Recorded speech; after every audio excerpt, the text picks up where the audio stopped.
कहानी की स्टार्टिंग में हमें हमारे हीरो को दिखाया जाता है जिसका नाम होता है यून, जो कि अपने जॉब से घर आया हुआ होता है और अपने असिस्टेंट को बोलता है कि चलो, इतने में किसी का कॉल आता है और फिर उसको तुरंत वहाँ से वापस जाना होता है और यहाँ पे पहुँच जाता है वो हॉस्पिटल में।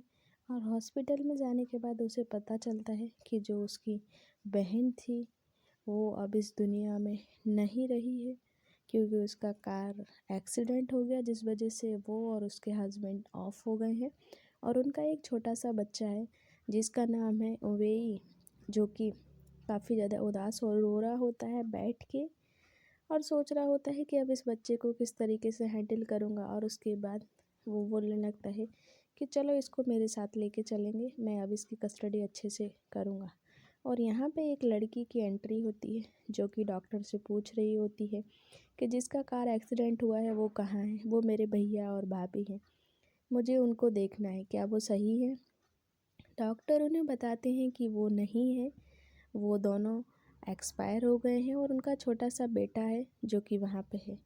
और उसके बाद वो वहाँ पे आती है, ओवेई को देखती है और उसके पास जाके उसको प्यार से गले लगा के हग करती और बोलने लगती, देखो बेटा, मॉम डैड तुम्हारे एकदम ठीक है, बस उन्हें थोड़ी सी चोट लगी, इसलिए तुम्हें रोना नहीं है, सब कुछ ठीक है। और अब तो तुम्हारी बुआ भी आ गई है। और उसके बाद वो उनको पकड़ के वहाँ से लेके आती और बोलती, तुम्हें क्या पता नहीं है, छोटे से बच्चे से इस तरीके से बात कर रहे हो, अभी वो कुछ भी नहीं जानता, तुम उसे बता रहे हो कि उसके मॉम डैड दोनों ऑफ हो गए।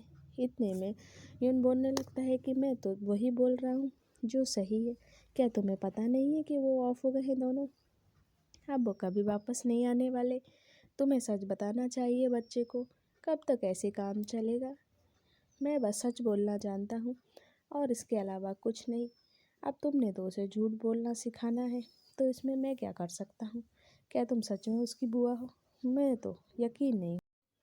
बोलती है, हाँ क्यों नहीं, मेरा नाम यंशी है और जो ऑफ हुए हैं वो मेरे भैया और भाभी हैं और ये मेरा भतीजा है, क्या तुम्हें पता नहीं है, शायद तुम्हें पता नहीं है क्योंकि तुम मेरी भैया की शादी में आए नहीं थे इसलिए। और उसके बाद वो उसको बोलने लगता है, देखो बच्चे की कस्टडी सिर्फ मेरे पास रहेगी, तुम इसे लेके नहीं जा सकती हो, क्योंकि मेरी बहन ने मेरे लिए बोला है कि मैं उसके बच्चों को संभालूं। उसके बाद वो भी झगड़ने लगती, बोलती, मैं भी देखती हूँ कैसे तुम इसको लेके जाते हो, आखिर ये मेरे साथ रहेगा। और इतने में वो उसको वहाँ से उसके हाथ से छीन के ले जाते और बोलने लगते हैं, वे बेटा तुम्हें अपने मामा के साथ रहना है। और यहाँ पे गाड़ी में बिठा के ले जाता और अपने असिस्टेंट से बोलने लगता है, क्या हम इसका अच्छे से ख्याल रख लेंगे।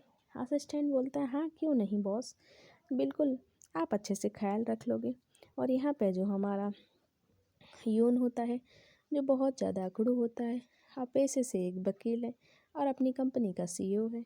और जब ये लोग घर पहुँचते हैं तो ये बहुत ज़्यादा परेशान कर रहा होता है, सारे खिलौने उठा उठा के मार के असिस्टेंट के ऊपर फेंक रहा होता है। और यहाँ पे पहुँच जाती है यूनसी और वो वहाँ पे पहुँच के बोलती है, क्या मैं अपने भतीजे के साथ खेल सकती हूँ, और उसको गले लगा लेती और जाके उसको बोलने लगती है, देखो बेटा तुम्हें परेशान नहीं होना है, अब तुम्हारी बुआ आ गई हैं और ये जो खड़ूस अंकल हैं इन्हें तो हम अच्छे से देख लेंगे, इसलिए तुम घबराना नहीं। अब बोलने लगती है, देखो ना बच्चे की हालत कैसी हो गई, तुम संभाल लोगे क्या ऐसे, देख के तो मुझे बिल्कुल भी नहीं लग रहा है कि संभाल पाओगे। असिस्टेंट भी बोलने लगता है, जी बॉस, अब तो रात का बहुत टाइम हो गया, मैडम को रहने दीजिए, वो संभाल लेंगी बच्चे को।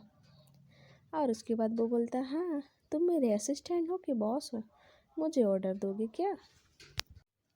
गाड़ी में बिठा लेता है और बोलने लगता है, देखो अब तुम्हें मेरे साथ रहना है और तुम्हारे मॉम डैड दोनों अब इस दुनिया में नहीं रहे हैं, इसलिए तुम्हें मेरी बात को सुनना पड़ेगा और मेरे साथ ही रहना पड़ेगा। असिस्टेंट बोलता है, बॉस।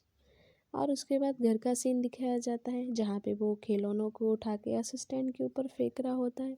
ये चीज़ वो देख के काफ़ी ज़्यादा परेशान हो जाता है और असिस्टेंट को बोलता है, क्या तुम्हें बच्चे संभालना भी नहीं आता।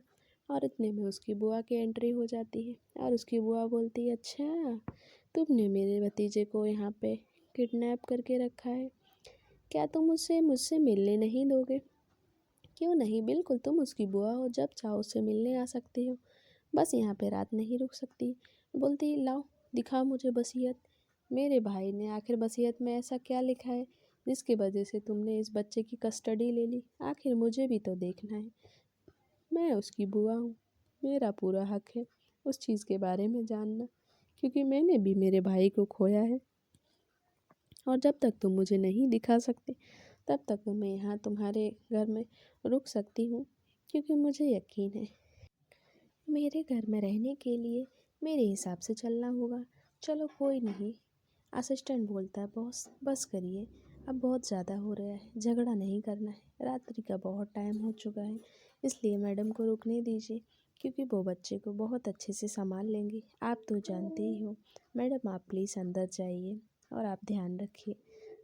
और यून उसको देखता बोलता है, लगता तो ऐसा है कि असिस्टेंट की जॉब से तुम्हें निकाल देना चाहिए। और फिर उसके बाद वो रूम में पहुंच जाती है और उसको बोलती है, बेटा तुम अच्छे से सो जाओ।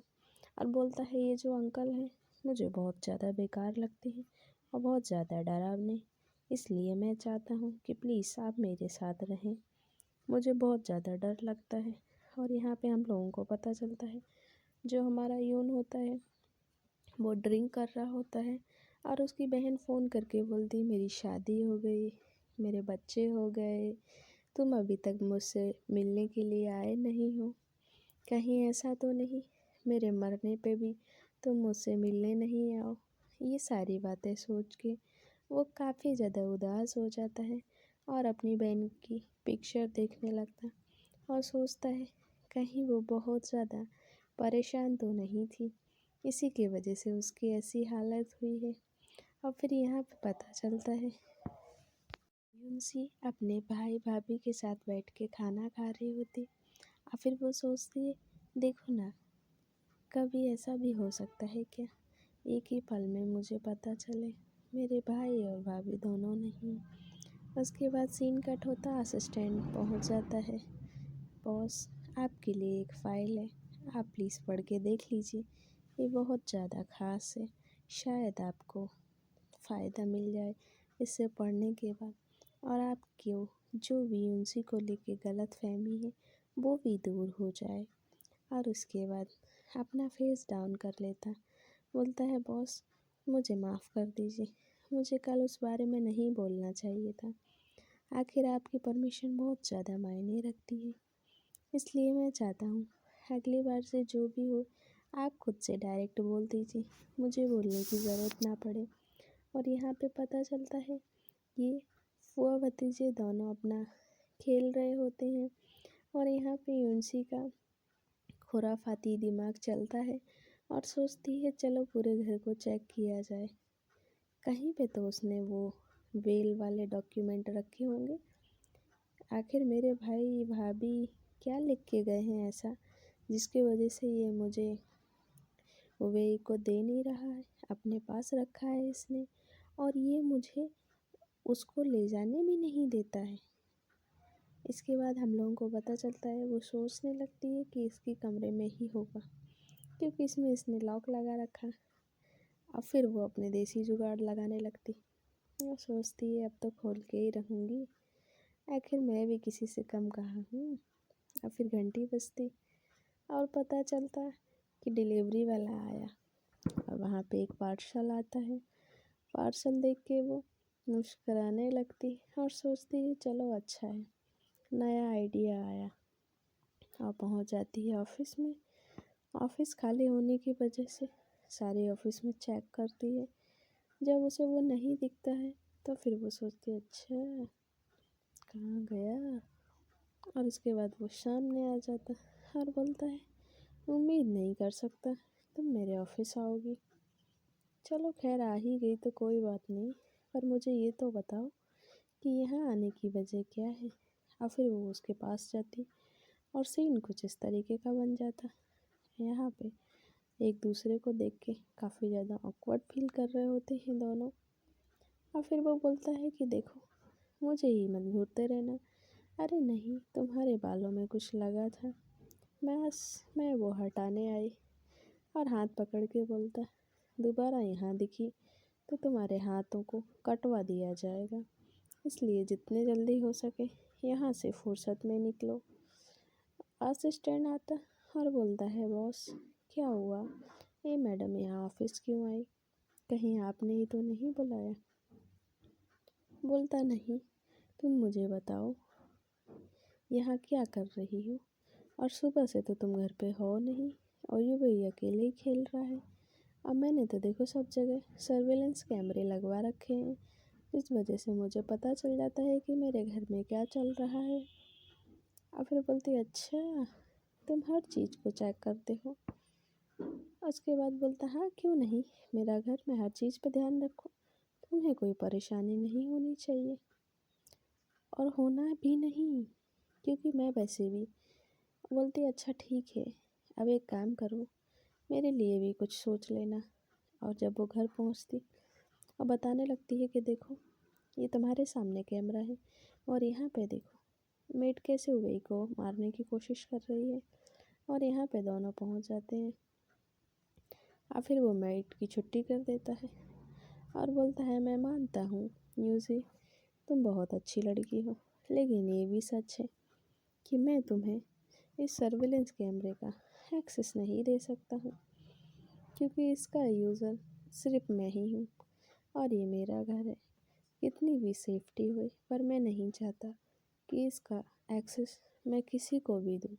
तुम्हें क्या, मैं किसी को भी नहीं देना चाहता।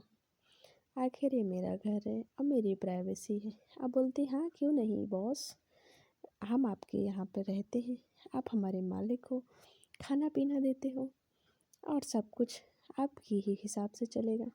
मुझे इस घर में रहना है तो आपके हिसाब से चलना, माफ़ करिए, दोबारा ऐसा कभी नहीं होगा। और वो काफ़ी ज़्यादा हंसने लगता और बोलती, क्या मैंने ज़्यादा बोल दिया है?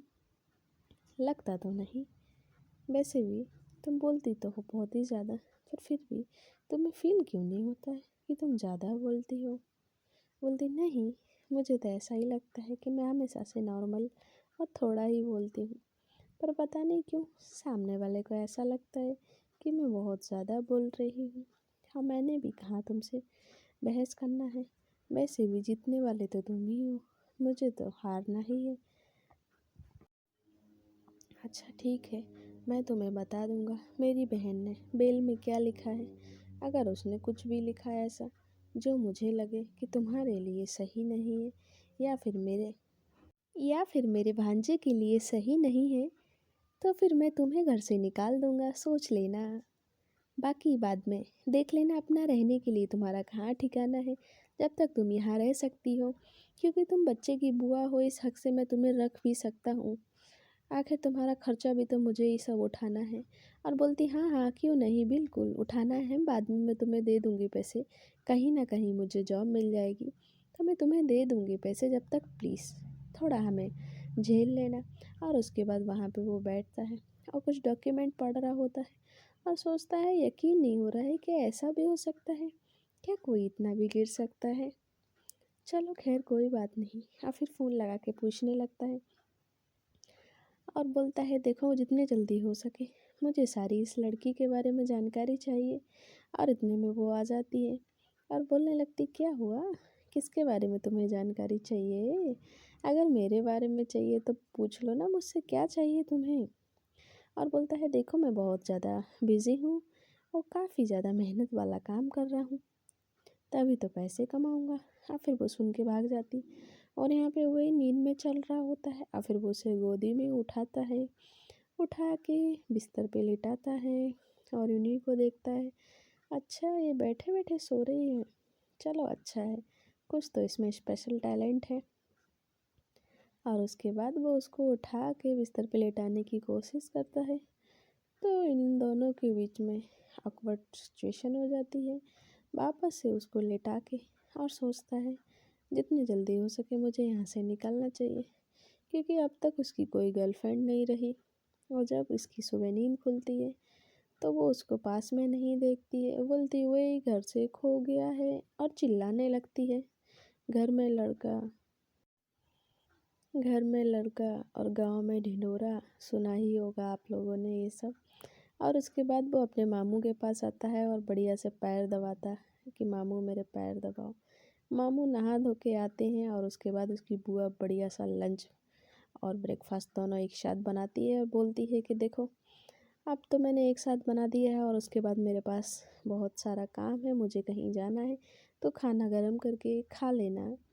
और उसके बाद बोलने लगता, हाँ क्यों नहीं मैडम, जैसा आप बोलें, क्योंकि आखिर आप हम घर की मालकिन जो हैं। और उसके बाद बोलती, चलो बेटा खाना खा लो, फिर तुम्हारी बुआ को कुछ काम है और उसे बाहर जाना है, इसलिए तुम्हें थोड़ा अपना ख्याल रखना पड़ेगा, तुम तो सबसे अच्छे बच्चे हो, तो फिर कोई टेंशन ही नहीं है। और तुम्हारी बुआ भी तो देखो कितनी बेटी है ना। बोलता, हाँ बुआ क्यों नहीं।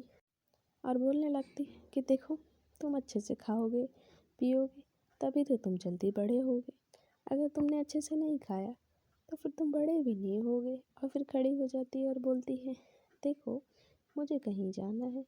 और उसके बाद इतने में बारिश होने लगती है, काफ़ी ज़्यादा तेज़ी के साथ आंधी तूफान चलने लगता है।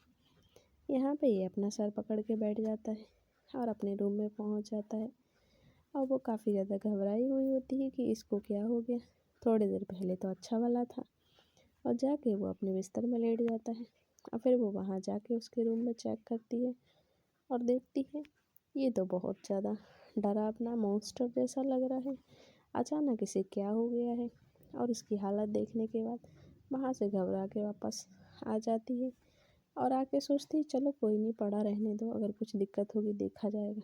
और सुबह पहुँच जाती है डॉक्टर के पास और डॉक्टर को बताती है कि देखिए, आप जानते ही होंगे यून को, वो इसका मामा है, कल रात में उसकी तबीयत ख़राब हो गई थी। डॉक्टर बोलती है, देखिए हम किसी पेशेंट के बारे में आपको जानकारी नहीं दे सकते हैं, इसकी वजह से प्लीज़ हमें माफ़ करिए, और अगर आपको अपने पेशेंट के बारे में कुछ भी जानना है तो आप मुझसे पूछ सकते हो। ये भी कहाँ कम थी, बोलने लगती है, जी डॉक्टर क्यों नहीं, आप मुझे मेरे पेशेंट के बारे में बता दीजिए, इसे इतना क्या हो गया है जिसकी वजह से ये कुछ खा पी नहीं रहा है और खेल भी नहीं रहा है। डॉक्टर बताती है, उसने अपने मॉम डैड को खोया है, जिसकी वजह से बच्चों की अक्सर ऐसी हालात हो जाती है, बड़ों की भी हो जाती है, बच्चे तो नॉर्मल ही बहुत ज़्यादा हो जाएगी उनकी हालत ख़राब। अब मेरे पास तो बहुत सारे ऐसे भी केसेस हैं जिनमें बूढ़े हो गए हैं जो लोग, उनके मॉम डैड एक्सपायर हो गए, तो वो लोग ट्रोमा में चले गए हैं। और फिर ये घर पे आती है, खुराफाती दिमाग लगाती है और उसको चेक कर रही होती है। और जब पलट के देखती है, शैतान का नाम लिया और हाजिर। बोलता है, क्या कर रही हो मेरे ही घर में। अरे नहीं, मैं आपके घर में क्या कर सकती हूँ, भला मेरी क्या ज़रूरत जो मैं ऐसा कुछ करूँ। हाँ बोलता है, हाँ हाँ वो तो है, देख के लगता तो है, पर फिर भी तुम भरोसे के लायक नहीं हो बिल्कुल भी। और फिर जाती है खाना बनाने लगती है और सोचती है चलो कुछ अच्छा बनाना है, इसके लिए फ़ोन लगाती है और बोलती है, देखो एक काम करना, कुछ खाने पीने का आइटम लेके आना। और बताने लगती है कि देखो, ग्रोसरी का कुछ भी नहीं है, सब्जियां भी नहीं है, तुम लेके आना। और याद रखना, जो भी सामान लेके आओ उसमें स्ट्रॉबेरी का कुछ भी फ्लेवर नहीं होना चाहिए, क्योंकि वही को स्ट्रॉबेरी से एलर्जी है। स्ट्रॉबेरी फ्लेवर्स की कोई भी चीज़ नहीं चाहिए, प्लीज़ तुम हर लेबल को चेक करना। और उसके बाद ग्रोसरी का सामान आ जाता है घर में 2 थैली भर के और बोलता है, लो मोहतरमा, आपकी फरमाइश पूरी हुई। बोलती, ठीक है कोई बात नहीं, एक काम करो, इसको उठा के किचन में सेट कर दो। क्या, मैं किचन में सेट करूँगा, तुम्हें देख के लगता है मैं इस काम के लिए हूँ क्या, जानती नहीं हो मैं कौन हूँ। बोलती, हाँ हाँ बिल्कुल क्यों नहीं जानती हूँ, मैं वही के मामा, बिल्कुल आ जाओ बैठ जाओ, खा लो पी लो, क्योंकि भूखा पेट है तो लगता है दिमाग नहीं चल रहा है, इसीलिए तुम पगला रहे हो। चलो अच्छा है, बैठो खाओ पियो, उसके बाद सोचा जाएगा क्या करना है। और यहाँ पे ये लोग खाने लगते, बोलता है, अच्छा ठीक है चलो लाओ मेरे लिए। और फिर वो बोलती है, ठीक है कोई बात नहीं, अपनी चॉपस्टिक उठा के लेके आ जाओ, क्योंकि अगर वो नहीं रहेंगी तो कैसे खाओगे। यहाँ सीन कट होता है, जहाँ पे पता चलता है कि वो अपने रूम में बैठ के काम कर रहा होता है और बोलता है, देखो ऐसा है, मुझे कुछ डॉक्यूमेंट मिले हैं, और फिर उसे एक कार्ड देता है और बोलता है ये कार्ड लो, अब मेरे भांजे को लेके जाओ किंडरगार्टन, बड़ी अच्छे से घुमाओ फिराओ, मेरे पास वक्त की कमी है। अब फिर से वो डॉक्यूमेंट पढ़ने लगता है और हमें पता चलता है कि वो बाद में आ जाता है किंडरगार्टन और वही को बोलने लगता है, देखो बेटा, मैं तुमसे बहुत प्यार करता हूँ, इसीलिए तो मैं तुम्हारे पास आ गया। चलो आज हम खूब मस्ती करने वाले हैं। और यहाँ पे उनसी होती है, वो भी बोलने लगती है कि हाँ हाँ क्यों नहीं, बिल्कुल, कैसा लग रहा तुम्हारे ऊपर, जच रहे हो तुम, बस अपनी शक्ल पे थोड़ी स्माइल लाओ, बच्चा भी डर जाएगा वरना। बच्चा बोलता है मामू थोड़ी सी शक्ल पे स्माइल लाओ, मुझे घबराहट होती है वरना आपसे। और फिर उसके बाद वो गिर जाता है और बाद में पता चलता है कि उसने जो केक खाया उसमें स्ट्रॉबेरी था, इसकी वजह से उसकी हालत ऐसी हो गई है। और यहाँ पे उनसी होती है, वो भी बोलने लगती है, शायद मुझे ध्यान देना चाहिए था, मेरे भाई के बच्चे को कुछ हो जाएगा तो मैं अपने भाई को क्या मुंह दिखाऊंगी मरने के बाद। बोलता है ठीक है चलो कोई बात नहीं, यही मुंह दिखा देना जो तुम्हारे पास है, लेकिन तुम बोलती बहुत ज़्यादा हो, अब हम क्या कर सकते हैं, अब उसने जो खा लिया। पर डॉक्टर ने बोला है सब कुछ नॉर्मल है, इतना परेशान होने की कोई ज़रूरत नहीं है, और प्लीज़ ओवर एक्टिंग तो बिल्कुल मत करा करो। और उठ के वहाँ से भाग के आ जाता है।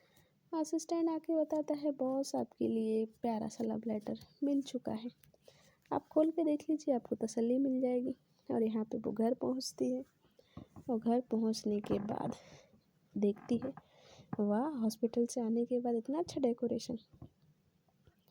अब वो इतने सारे खिलौनों को देखने के बाद बोलता है, मामू यकीन नहीं हो रहा कि आप मेरे पुराने वाले मामू हैं।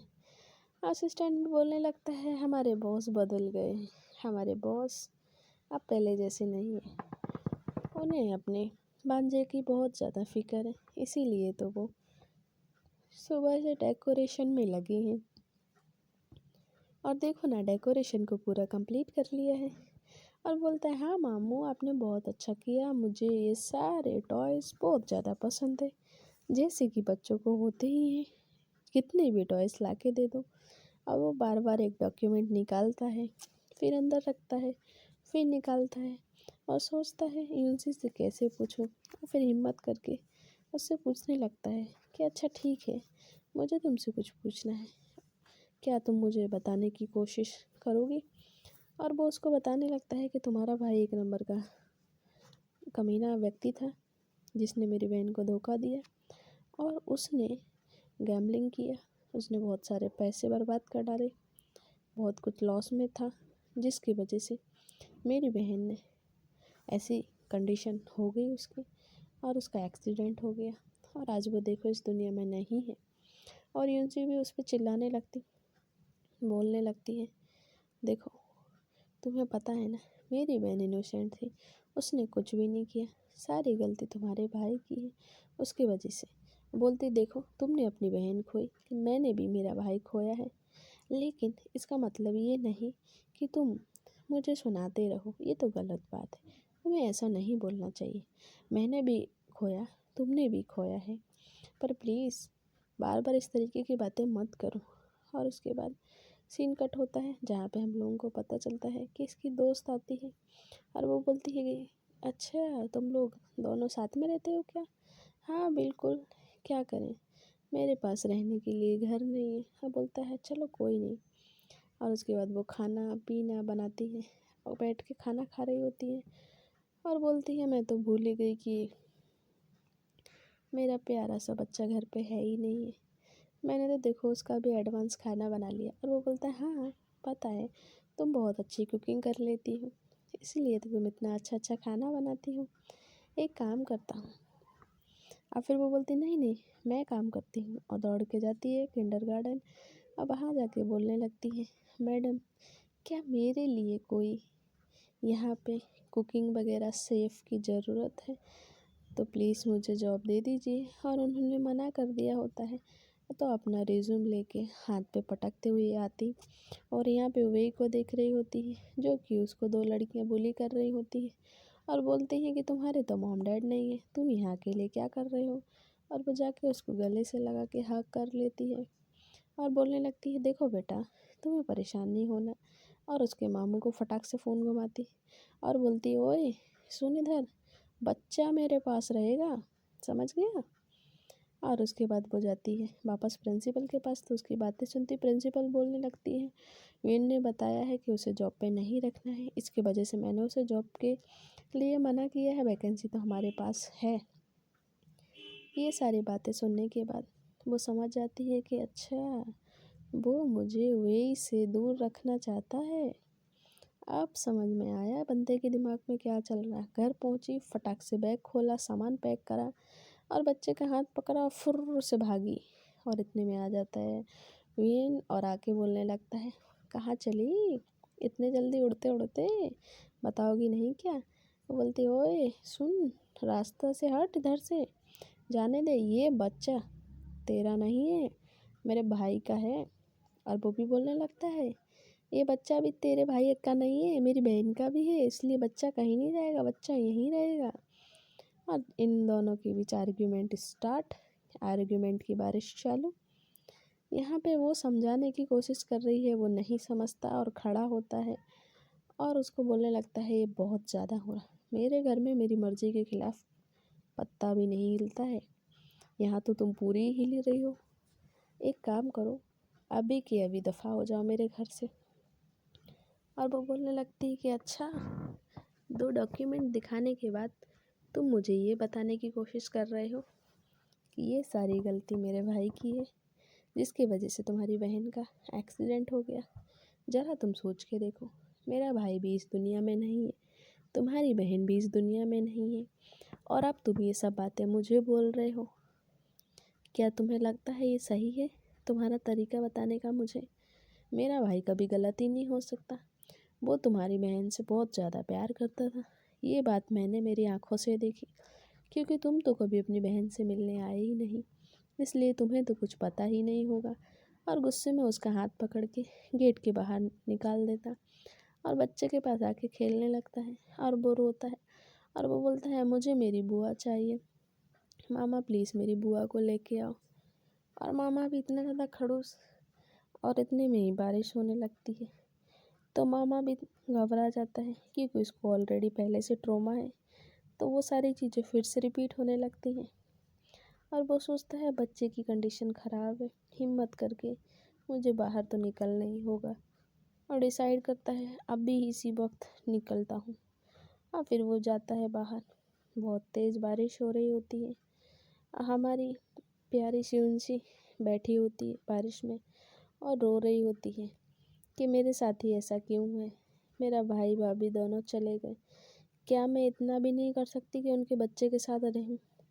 और उसको बोलने लगती, देखो मेरा भाई भाभी दोनों चले गए इस दुनिया से, मेरे पास ना पैसे हैं ना रहने के लिए जगह है, कुछ भी नहीं है, बस उनका इकलौता बेटा है जिसके सहारे मैं रह सकती हूँ। तुम्हें क्या लगता है, मुझे कोई पैसे की ज़रूरत है जो मैं तुम्हारे पास आकर तुमसे पैसे मांगूं? मुझे वो बच्चा चाहिए, मुझे मेरे भाई का बच्चा चाहिए और कुछ भी नहीं। और फिर वो उसको गले लगाता और बोलता है, देखो इतना ज़्यादा रोने की ज़रूरत नहीं है, अगर तुम्हें यही चाहिए तो तुम घर चलो, घर पे आराम से रहो, मुझे कोई परेशानी नहीं है, मुझे पता है तुम उसकी बुआ हो, उसका बहुत अच्छे से ख्याल रखोगी।